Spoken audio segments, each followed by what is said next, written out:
Hello and welcome back. Alright, so today we're setting up virtual environments with Python. So a virtual environment you might want for, doing specific development. You maybe have specific dependencies, things of that nature. You don't want to change your installation on your root machine.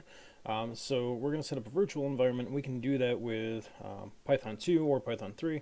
So we're going to show an example of that. And we can also actually set it up so we can create a different version of Python as the base for the virtual environment. So what we're doing right now is we're just going to check that we have Python and Python 3 installed, so 2.7 and 3.8 installed on this machine. And we're going to take a look at the root paths, and then we'll try to set up a virtual environment. Alright, so we don't have the virtual environment package, but that's an easy issue to resolve. We're going to go ahead and install it with pip. So pip install virtual environment, and it's going to grab the packages for us. We'll clear that out, and let's go ahead and set up our virtual environment. Alright, so in virtual environment by default is going to use your Python installation. You can also run it with the python -m command to specify the Python version.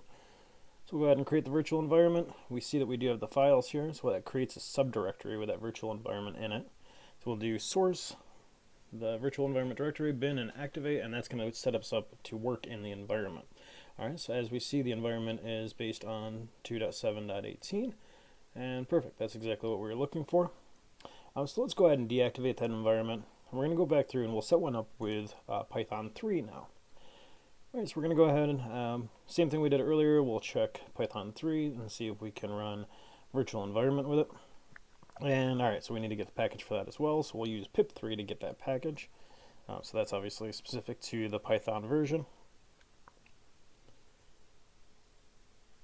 There we go. Alright, so we've downloaded and installed virtual environment for Python 3. And we're going to go ahead and run Python 3 -m virtual environment, and we're going to call it virt3. Awesome. Okay, so it looks like it created, and we'll check that virtual environment out. Alright, there's our files. We'll activate it and just verify that our Python version is the same that we started it with. So in this case, 3.8.5.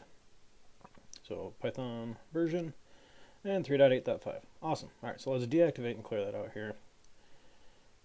And one more thing that we're going to do is we're going to go ahead and create a virtual environment using the Python 3 version, but we're going to specify that we want that virtual environment to have Python 2.7. So what we're going to do is we're actually going to use the location of our Python 2 installation. So remember from earlier that was user bin Python, and we're going to call it virt 2.7. There we go, and we created the environment, and we'll go ahead and activate that environment and just check the version. And there we go. So the version of that environment is now Python 2.7.18, so we can do our development in there if there's a specific requirement. And so we can see it with a bunch of other aspects too, like different requests or different libraries and things of that nature. Alright, so very good. We've created virtual environments. I'd like to thank you for watching and welcome you to come back in the future.